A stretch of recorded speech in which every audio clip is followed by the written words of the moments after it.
तो इसका कई दिनों से पैथोलॉजिकल हमारा लेक्चर चल रहा है।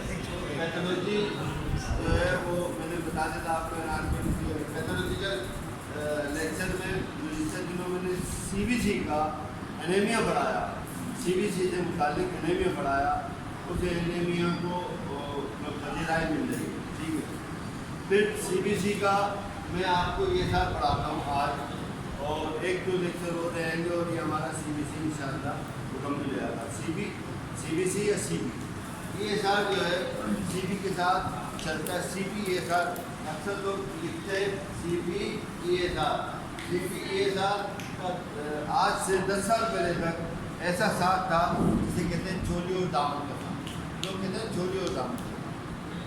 जो सीपी लिखता था वो सीपी, जो सीपी लिखता था वो सीपी ये साथ लिखता था। तो ख्याल ये किया जाता था जो कि अब नहीं कि सीपी ये तो दुरुस्त है। आज भी मैं सीपी का कायल हूँ, आज भी मैं खासी हद तक ये साथ का भी कायल हूँ। लेकिन अब ये साथ पहले भी डायग्नोस्टिक टूल नहीं था, डेफिनेट डायग्नोसिस का टूल नहीं था। डेफिनेट डायग्नोसिस का टूल तुम्हारा कोई ऐसा टेस्ट नहीं था जो डेफिनेट डायग्नोसिस करेगा।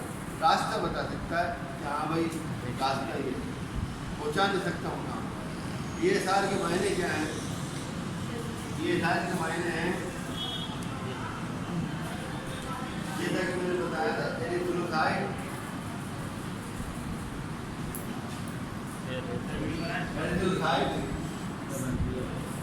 सेडिमेंटेशन,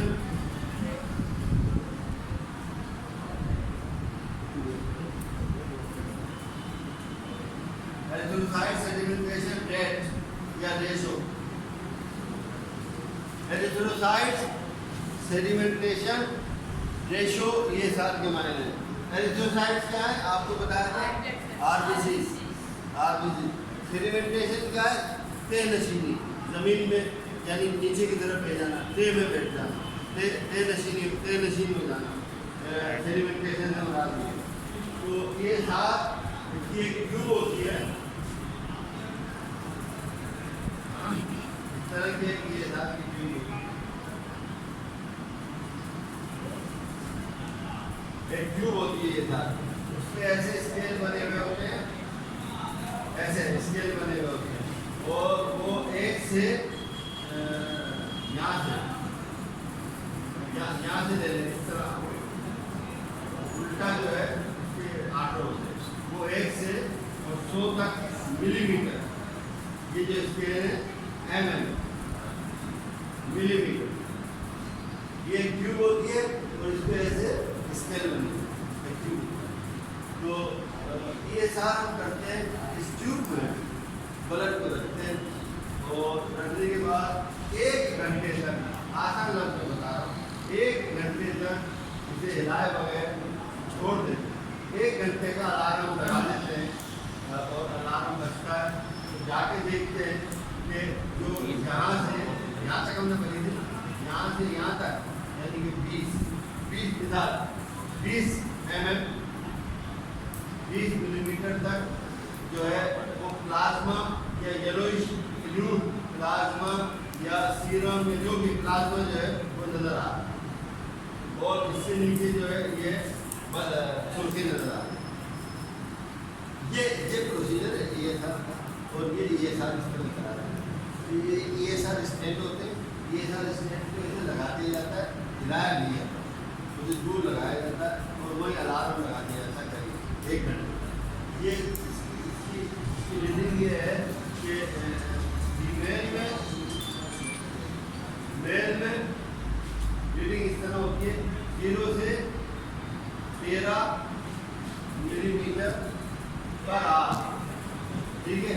और ये चार्ट समझना ज़रूरी है एक्यूट और क्रॉनिक में रहते हुए। ये चार्ट समझना ज़रूरी है कि एक्यूट क्या है, क्रॉनिक क्या है। ये इस तरफ हम बढ़ेंगे तो दिन काउंट होंगे 1 2 3 4 5 6 7 8 हफ्ता, 1.5 हफ्ता, 2 हफ्ते, महीने। इस तरफ मुद्दत, इस तरफ शिद्दत। ये मुद्दत है और ये शिद्दत है। अब एक्यूट डिजीज़ क्या है? एक्यूट डिजीज़ ये है, ये गई यूँ और यूँ आ गई, दैट इज़ कॉल्ड एक्यूट।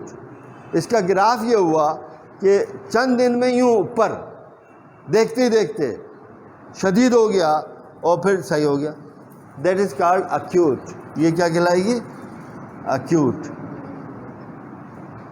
उसने तकरीबन पीक को, टॉप को, उरूज को, शिद्दत बीमारी के उरूज को छुआ, शिद्दत बीमारी के उरूज को छुआ और या करीब पहुंची और वापस आ गई। अब इनको अगर आप दिन गिन लो, 5 दिन में वापस। मलेरिया एक्यूट डिजीज़, क्या बुखार हुआ, शदीद हुआ, 2 दिन में सही हो गया। इसके मुकाबले में, इस मलेरिया के मुकाबले में टाइफाइड, कंपैरेटिवली टाइफाइड क्रोनिक, जबकि टाइफाइड भी एक्यूट है। मैंने पूछा था कि ये लकीर बड़ी है या छोटी है, तो आपने कहा था कंपैरिजन दो। तो अगर ये मलेरिया है तो टाइफाइड ये है बस, लेकिन इसके पीछे ये टीबी चली आ रही है बहुत बड़ी, तो ये तो बहुत बड़ी है। तो इसके मुकाबले में टाइफाइड क्रोनिक, तो ये एक्यूट है। और क्रोनिक डिजीज़ का पिक्चर कैसे बनेगा या ग्राफ कैसे बनेगा? अब बोर्ड हो गया ख़त्म, बोर्ड हो गया ख़त्म, लेकिन मैं दोबारा से आपको समझाने के लिए बनाता हूँ नीले से, कि यहाँ से ये शुरू हुआ,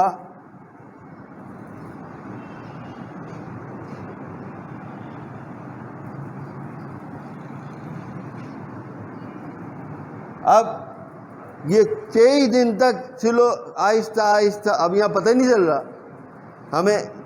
इंसान को मिसाल के तौर पे मरीज़ को पता चलेगा इस ग्राफ पे, यहाँ पता चलेगा। अंदर ही अंदर 1-2 हफ्ते 3 हफ्ते तक पता ही नहीं चला कि बीमारी हो रही है। ये कहलाइए क्रोनिक।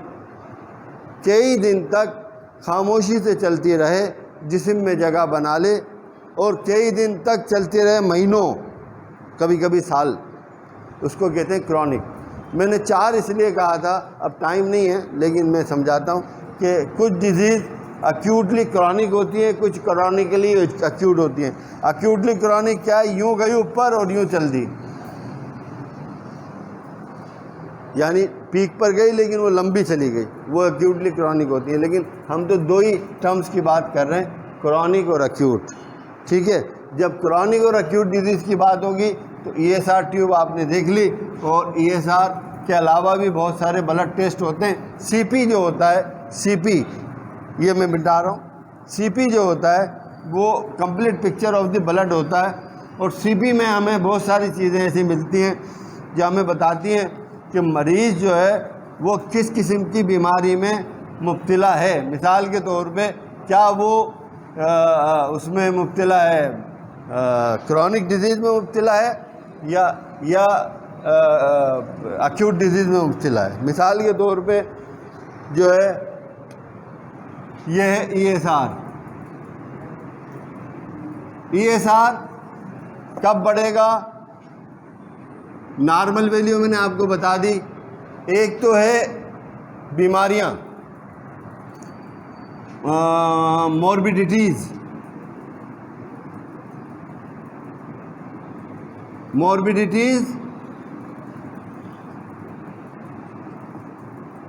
और यानी बीमारियां, एक है बीमारियां और एक है नॉन मॉर्बिडिटी, कह लें आप इसे नॉन मॉर्बिड, यानी बगैर कुछ। ESR कई जगह बढ़ेगा, एक तो बीमारी में बढ़ रहा है और एक जगह बगैर बीमारी के। तो सबसे पहले मैं ये बता देता हूँ, ESR, जब भी ESR देखा जाता है बढ़ा हुआ, तो डॉक्टर चौंक जाता है। उस गरीब को ये पता ही नहीं होता कि ये तो नॉर्मली बढ़ा है। ये कहलाएगा नॉर्मली, या यूँ कह लें कि ये फिजियोलॉजिकल कहलाएगा, यूँ कह लें। और ये कहलाएगा पैथोलॉजिकल।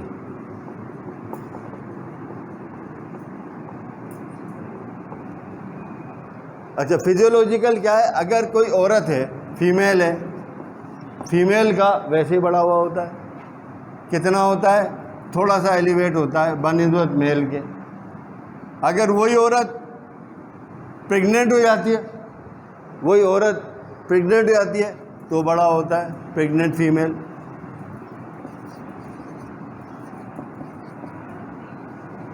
अब प्रेग्नेंट होना बीमारी तो नहीं है, प्रेग्नेंट औरत है, औरत होना तो बीमारी नहीं है, लेकिन औरत का बड़ा हुआ। वही औरत प्रेग्नेंट हो जाती है तो बड़ा हुआ।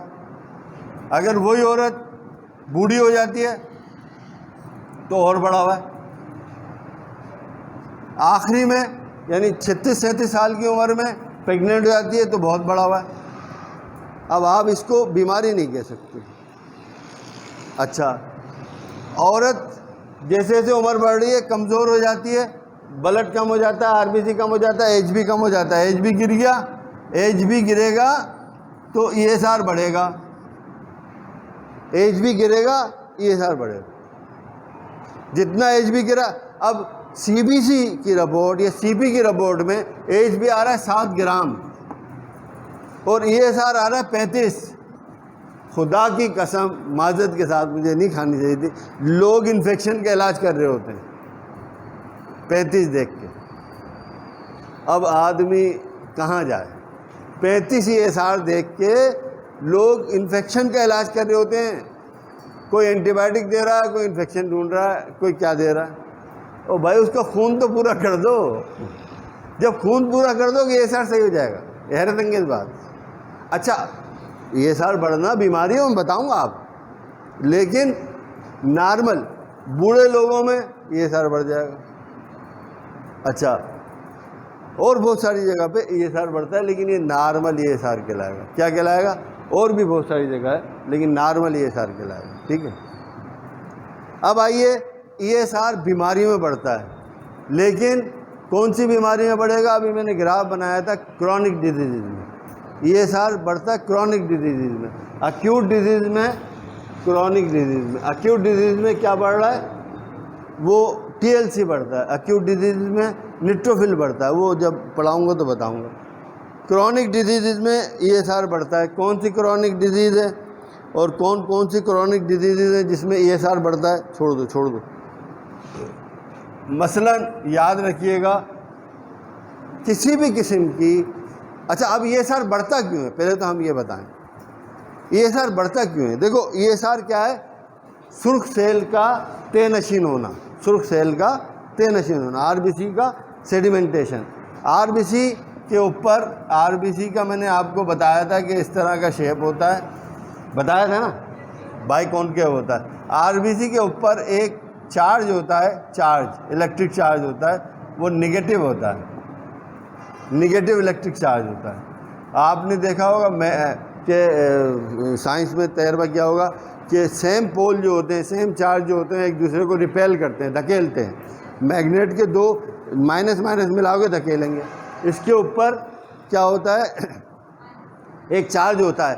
तो जब बहुत सारे सेल आ जाएंगे, बहुत सारे सेल, तो ये चार्ज होगा, ये धकेलेंगे और ये मूवमेंट में रहेंगे, धकेलेंगे और ये एक दूसरे के करीब ही नहीं आएंगे। अच्छा, मैंने ये भी पढ़ाया था, अहम बात, कि ब्लड के 2 पार्ट होते हैं, 2 पार्ट होते हैं। कौन कौन से? एक सॉलिड और एक लिक्विड, पढ़ाया था ना। आरबीसी सॉलिड बताया था। मैंने ये भी बताया था कि जो टोटल 55% जो है हमारे जिस्म में लिक्विड होता है और 45% जो होता है वो सॉलिड होता है, ये बताया था। उस 45% में सिर्फ 1% जो है वो WBC और प्लेटलेट्स होते हैं, और मैंने बताया था 45% जो हैं वो RBC होते हैं। जब RBC सॉलिड भी है, 45% भी है, इतना ज़्यादा भी है, तो बहुत सारा है। तो ये वो इल्म दे रहा हूँ इंशाअल्लाह, जो आपको मुश्किल से इन फ्यूचर मिलेगा। तो ये देखिए, WBC एक ही परसेंट है, लिहाजा हम इसको 45% ही कंसीडर करें या 44 भी कंसीडर करें। इस पे चार्ज होता है। बच्चों में जो HB होती है, वो बच्चों में जो HB होती है वो होती है 18 से 20। मैंने बताया था क्यों होती है, बताया था। बच्चों में 18 से 20 HB होती है। HB बहुत है, RBC बहुत है, पॉलीसाइथेमिया हुआ होता है, ऐसे फिजियोलॉजिकल पॉलीसाइथेमिया।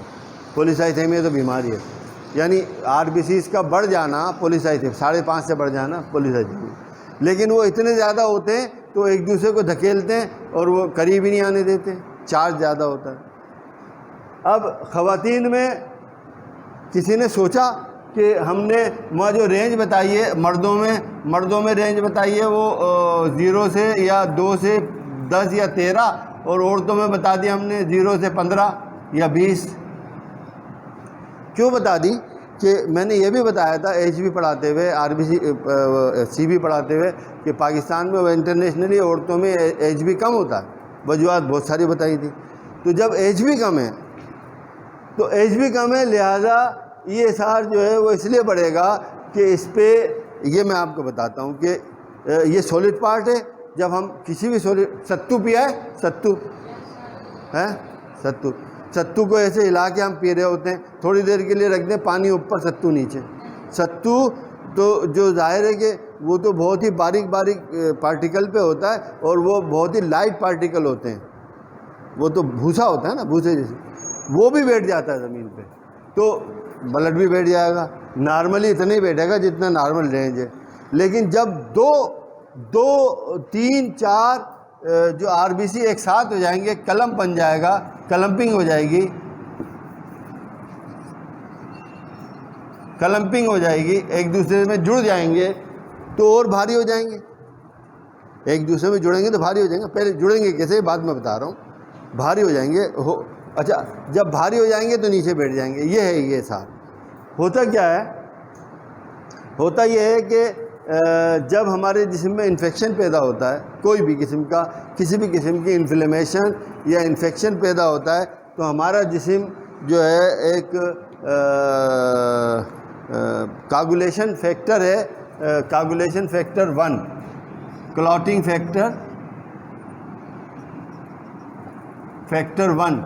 फैक्टर 1, थोड़ा सा आगे चलेगा, एडवांस हो गया, वापस आते हैं इंशाल्लाह। That is called fibrinogen. वापस आते फाइब्रिनोजिन एक क्लॉटिंग फैक्टर है। फाइब्रिनोजिन एक ग्लू है, एक सीमेंट है, लेकिन ये बुनियादी तौर पे हमारे जिस्म में होना लाजमी। यही वो क्लॉटिंग फैक्टर है, जब हमारे जिस्म में कहीं भी चोट लगती है, किसी भी सेल को इंजरी या चोट या ज़ख़म आता है, किसी भी जगह इन्फ्लेमेशन या इन्फेक्शन होता है, किसी भी जगह कोई ब्लड वेजल ख़ासकर पंक्चर होती है, तो ये फाइब्रिनोजिन वहाँ जाके तमाम सेल को पकड़ के जोड़ देता है। तो जोड़ने के बाद एक बॉल बन जाती है, बॉल मिसाल दे रहा हूँ, और वो जो है खून के बहाव को रोकता है, कागुलेशन कर देता है, क्लॉट कर देता है, जमा देता है खून। तो जब भी सही मैसेज जा रहा हो या गलत मैसेज जा रहा हो, जिगर को जब मैसेज मिलेगा कि there something in the body, जिस्म में कहीं कोई चोट लग गई है, यहाँ तक कि यहाँ भी चोट लग गई है, तो वो फाइब्रिनोजिन जो है ना रिलीज़ करना शुरू कर देगा ज़्यादा, और वो खून में शामिल हो जाएगा। जब खून में शामिल हो जाएगा तो ग्लू है, उस पर चार्ज होता है पॉजिटिव, तो वो इधर आके जुड़ जाता है, कहीं यहाँ इस सेल के जुड़ जाता है। तो पॉजिटिव चार्ज होने की वजह से ये सेल आपस में मिल जाते हैं, यानी एक्चुअल तो आपस में तो ये नेगेटिव हैं, तो एक दूसरे को धकेलेंगे, लेकिन फाइब्रिनोजिन के आने, ये तो सिस्टम है कुदरत का, फिजियोलॉजी है, हमारे लिए फ़ायदेमंद है, तभी तो हम लड़ पाते हैं। तो जब ये जम जाएगा तो ब्लड जो है आरबीसी एक दूसरे से जुड़ जाएंगे, और जुड़ने के बाद वो वज़नी हो जाएंगे, वज़नी होने के बाद वो सेडिमेंटेशन उनकी बढ़ जाएगी। जितनी क्रॉनिक डिजीज़ होगी इतना फाइब्रिनोजिन खारिज होता रहेगा। 4 दिन की बीमारी में 4 दिन जितना खारिज होगा ना, लेकिन 40 दिन की बीमारी में 40 दिन जितना खारिज होगा, और 4 साल वाली बीमारी में 4 साल जितना खारिज होगा, तो फिर ESR बढ़ जाएगा। और याद रखिएगा, ESR अगर बहुत ज़्यादा बढ़ा हुआ हो, यानी more than 100 millimetre per hour हो, तो इसका मतलब होता है शदीद chronic disease, TB, tuberculosis, TB में बढ़ा हो। ESR थोड़ा कम हो इससे 80 से 100 तक टीबी में बढ़ा होगा, 70 से 80 तक या ऐसे तकरीबन इतना ये जो है आर्थराइटिस में रूमेटाइड आर्थराइटिस में बढ़ा होगा, जिसे कहते हैं गठियावी जोड़ों का दर्द, गठियावी जोड़ों के दर्द में बढ़ा होगा। अच्छा, इसी तरह सबसे ज़्यादा मोर देन 100 या अराउंड 100 हो तो किसी भी किस्म का कैंसर हो सकता है, किसी भी किस्म का कैंसर हो सकता है। कैंसर में, ख़ासकर ब्लड कैंसर में ESR ज़्यादा बढ़ जाता है। मैंने ये बताया कि क्यों बढ़ता है। फाइब्रिनोजिन, ये एक बड़ी डिटेल थी जो मैंने अचानक इसको बैक किया और मैंने कहा थोड़ा एडवांस हो गए, वापस आ जाते हैं। तो मैं आपको बता रहा था कि ESR जो है वो बीमारियों को इंडिकेट करता है, बताता है there something in the body, मतलब जिस्म में कहीं ना कहीं कोई गड़बड़ है, कहाँ है ये नहीं बताता। लेकिन अब इसकी अहमियत क्यों कम हो गई है? क्योंकि CRP आ गया है। CRP एक टेस्ट आ गया है जो तो बहुत अरसे पहले गया था, ये कहलाता है सी रिएक्टिव प्रोटीन। CRP आ गया। CRP एक बेस्ट, इससे ज़्यादा बेहतर टेस्ट है। तो ESR की अब इतनी अहमियत नहीं रही, लेकिन ESR कहाँ कहाँ बढ़ता है और क्यों बढ़ जाता है? तो ESR फिजियोलॉजिकल बढ़ता है। पूरे हमें CP को देखना पड़ेगा, CP के साथ ESR को देखना पड़ेगा। अगर हम सिर्फ़ और सिर्फ ESR देखेंगे तो अगर ESR 100 अराउंड 100 है, जो नहीं होना चाहिए, अराउंड 100 है, तो 2 बीमारियां 3 बीमारियां याद रखिएगा, TB, कैंसर या जोड़ों का दर्द। अब मरीज़ की लुक बता रही है कि उसे चला नहीं आ रहा, हाथ पाँव मुड़ रहे हैं, चला नहीं आ रहा, जोड़ों में दर्द है, सुबह उसके जोड़ अकड़ रहे हैं, तो सीधी सी बात है कि जोड़ों का दर्द। लेकिन अगर मरीज़ के कोई फोड़ा या कोई दाना या कोई ऐसी चीज़ हो गई है जो ख़त्म नहीं हो रही, तो सीधी सी बात है, मतलब अंदाज़न सीधी सी बात है मुराद, हाँ भाई कैंसर है। लेकिन मरीज़ को खांसी हो रही है, उसके ब्लड में खून आ रहा, पल्मोनरी ट्यूबरकुलोसिस हो गई है, TB की पिक्चर बन गई, उसकी पूरी पिक्चर होती है TB की, तो सीधी सी बात है कि TB है। यानी 3 बीमारियों में से हम ऐसे करके अलग अलग कर लेंगे तीनों बीमारी को। लेकिन 3-4 बीमारियाँ, ल्यूपस, एक ल्यूपस एक एलर्जी में भी ESR बहुत बढ़ता है। ल्यूपस भी एक क्रॉनिक डिजीज़ है, स्किन की मिली जुली डिजीज़ है। इसी तरह कूड़, लिप्रोसी, ये भी एक क्रॉनिक डिजीज़ है। लिप्रोसी में भी इस तरह की, अब नहीं है लिप्रोसी पाकिस्तान में या वर्ल्ड में कम है, तो सबसे कॉमन है गठिया का दर्द, उसमें बढ़ता है, TB उसमें बढ़ता है, कैंसर उसमें बढ़ता है। और ये मैं बता दूं कि चूँकि मैं किसी किताब से नहीं पढ़ाता, इसलिए बहुत ऊपर जाके अचानक मैं नीचे आ गया अक्यूट की तरह मैं जल्दी से ख़त्म कर दिया, मैंने सोचा बहुत लंबा हो जाएगा। तो ये है ESR जो बढ़ता है वो अमूमन क्रॉनिक डिजीज़ को इंडिकेट करता है, लेकिन किसी भी इन्फ्लेमेशन, इन्फेक्शन या किसी भी किस्म के अंदर गड़बड़ को इंडिकेट करता है। उसको हमें एवालुएट करना पड़ता है, अंदाज़ा लगाना पड़ता है, मज़ीद तहकीक और तफ्तीश करनी होती है कि आखिर क्या है। और ESR बैठता क्यों है? ये आप मुझे सर ये ESR ट्यूब लगाई हुई आपने, तो ये बताइए कि ये ज़मीन पे आता क्यों है? सबसे पहला सादा सा जुमला, सॉलिड पार्ट है इसलिए बैठेगा, लेकिन जब डबल तिबल 2 3 4 एक साथ हो जाएंगे, कलम बन जाएगा, तो कलम बनने के बाद जो है जो ज़्यादा भारी हो जाएगा, ज़मीन पे आएगा। तो कलम बनेगा जब हमारे जिस्म में कोई इन्फेक्शन या कोई इन्फ्लेमेशन होगी, किसी भी किस्म की इन्फ्लेमेशन या इन्फेक्शन में ESR बढ़ जाता। ये था शॉर्टली ESR पे। अब मैं आपको फाइनल एक्यूट डिजीज़ के हवाले से किसी दिन, यानी कल परसों जब भी होगा मौका, तो मैं आपको वो दूंगा, उसमें तमाम DLC बताऊंगा, डिफरेंशियल ल्यूकोसाइट काउंट, जिसमें न्यूट्रोफिल क्यों बढ़ रहे हैं, लिम्फोसाइट क्यों बढ़ रहे हैं, मोनोसाइट क्यों बढ़ रहे हैं, एसिनोफिल क्यों बढ़ रहे हैं और क्यों कम हो रहे हैं। अच्छा, ESR कम होना भी अच्छी अलामत नहीं है। ESR, आखिरी जुमला, ESR बहुत ज़्यादा कम होना अच्छी अलामत नहीं है। ESR कम होने का मतलब है कि इसको पॉलीसाइथेमिया वेरा, पॉलीसाइथेमिया या इसके खून में RBCs की तादाद बहुत बढ़ गई है, जो कि अच्छी नहीं है। ESR कम होना भी नॉर्मल से भी कम होना अच्छी अलामत नहीं है। लेकिन खुशी की बात यह है ESR नॉर्मल शुरू ही 0 से किया जाता है, 0 से किया जाता है ना, 0 से 15 या 2 से 20 इस तरह। लिहाजा याद रखिए ESR बढ़ना वजह बता दी, ESR कम होना वजह बता दी, काजेज़ बता दिए, डिजीज़ बता दी। कोई सवाल करना हो तो यहाँ ना कीजिए, अब आप ग्रुप में या व्हाट्सएप पे या कल कर लीजिएगा। बोर्ड जो है सेकंड लेक्चर तक ऐसे ही रहेगा, फिर हम आपसे बात करें। ठीक है जी।